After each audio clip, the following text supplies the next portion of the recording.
ఇప్పుడు జూబ్లీస్ నువ్వేమేం చేస్తున్నావు మళ్ళీ కొత్తగా? అక్కడికి అవుతున్నావు జూబ్లీస్ అంటున్నావు ఇక్కడ కొత్తగా ఏం చేస్తున్నాను జయశేఖర్ కొత్తగా వేసి బర్నీ అన్ని కొత్తగానే చేస్తున్నాం. ఇప్పుడు ఏం పబ్లిక్ ఏమి అవసరం అవి చేస్తున్నాం. పబ్లిక్ నాకు 10,000 అవసరం పైసలు నాకు రోజుకు 10,000 అవసరం. పబ్లిక్ ఏం అవసరం అంటే చేస్తాను. నీకు వాళ్ళ కొలువు పెట్టిస్తాం వాడు చేసుకో 10,000 అవసరం అంటే.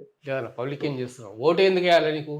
ఓటు అంటే సేవలు చేసిన పనులు ఏం చేసిన సేవలు అన్ని చేసి ఇప్పటిదాకా చెప్పిన ఇంగ్లీష్లో చెప్పినా అన్ని ప్రొఫెసర్ అంటూ ఇంగ్లీష్లో అన్ని అందుకు ప్రజలకు కావాల్సిన అన్ని చేసినాం. అన్ని చేసినాక నీకు ఎందుకు వేస్తారు అన్న? అన్ని చేసినాక ఓట్లేస్తారు కదా. మేమే అవైలబుల్ ఉన్నట్టు చేస్తారు కదా. అంటే ఇప్పుడు నువ్వేమంటున్నావు ప్రచారం ఎట్లా చేస్తాను అని ఏం చేస్తున్నావు, ఏం ఎట్లా చేస్తున్నావు, పబ్లిక్ నీకు ఎందుకు ఓటు ఇస్తారు? జూబ్లీస్ కాన్స్టిట్యున్సీలో నీకే ఎందుకు ఓటు వేయాలి? ఓటు ఒకవేళ కాంగ్రెస్ తరఫు నుంచి అది వచ్చినా కూడా బీ ఫామ్ వచ్చినా కూడా నేను ఎందుకు వేయాలి? నేను అక్కడ కాన్స్టిట్యున్సీ నాది ఎల్లారెడ్డి కూడా. ఐఎమ్ బిలాంగింగ్ ఎల్లారెడ్డి కూడా. I am voting you. Why voting? Why voting అంటే నువ్వు అంజన్ కుమార్ యాదవ్ చూడలే, అంజన్ కుమార్ యాదవ్ 10 ఏళ్ళు ఎంపీ ఉన్నట్టు పనులు చేసిన చూడలే అంటే నువ్వు వై ఓటింగ్ అంటే నేను చెప్పాలి. నువ్వు వాడు లేనట్టు నువ్వు వచ్చినట్టు 10 ఏళ్ళు. సరే ఇప్పుడు నేను నిన్ను అడుగుతానే చెప్పాను. ఇప్పుడు ఇన్ని సంవత్సరాలు 10 సంవత్సరాల నుంచి అంటున్నావు కూడా మరి సార్కి ఎందుకు ఓటిస్తావు? ఇప్పుడు ఎందుకు ఓటేయాలని చెప్పి ఆలోచన వస్తుంది నాకు. అదే జూబ్లీస్ అందరు నిలబడతారు. ఈయన కాంగ్రెస్ తరఫున నిలబడతారు, బీఆర్ఎస్ వాళ్ళు నిలబడతారు, ఇంకెవరు మరి బీజేపీ వాళ్ళు నిలబడతారు.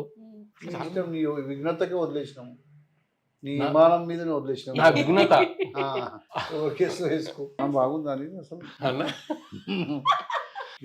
డిమ్గా అనిపిస్తుంది. ఎల్లుండి హెల్త్ క్యాంప్ పెట్టినాము. కళ్ళు లేని అది ఉంటుంది క్యారెక్టర్ పువ్వు వచ్చి ఆపరేషన్లు చేసినాం. శనివారం రోజు 1000 మందికి అద్దాలు ఉచితంగా. అవునా? ఏకేవై ఫౌండేషన్ అద్దాలు రా ఆడికి అద్దాలు తీసుకోవడానికి సార్. నీకు జర డిమ్గా అనిపిస్తున్నట్టుగా. Contract operation free. ఎంత ఎంత కాంట్రాక్ట్ ఆపరేషన్? ఎంత అయితే అంత ఫ్రీ. మీరు చేపిస్తున్నారు అన్న ఉన్నాడంటే మొత్తం పిప్పడేస్తారు కళ్ళు.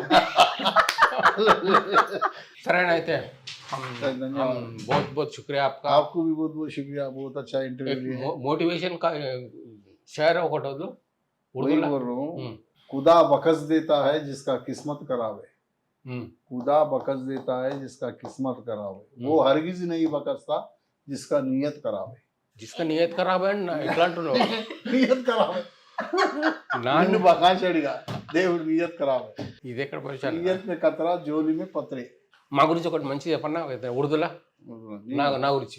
हर पत्थर चमकदार नहीं होता, हर फूल खुशबूदार नहीं होता, हर सत्तान आदमी नहीं होता. सत्ताना तो बहुत होता है नहीं, मगर हर सत्ताना लकड़ी वाला नहीं होता. ఓకే. హర్ సత్తాన్ లక్డీ వాళ్ళ नहीं होता. అందరూ పట్టుకుంటారు కట్టే పట్టుకోరు. నేను కూడా పోయిన వారం ప్రతి పువ్వు సుగంధం ఇస్తుందా? ఇవ్వదు. ఏ పువ్వు ఇస్తుందో అదే ఇస్తుంది అంతే. ప్రతి రాయి చెంకాస్తుందా? ఏ రాయి చెప్పుకొని చెమ్మగా ఎవరు కట్టబట్టి చెంకాస్తుంది కదా. అవును అదే అంటున్నాను. బాగా చెప్పినాను.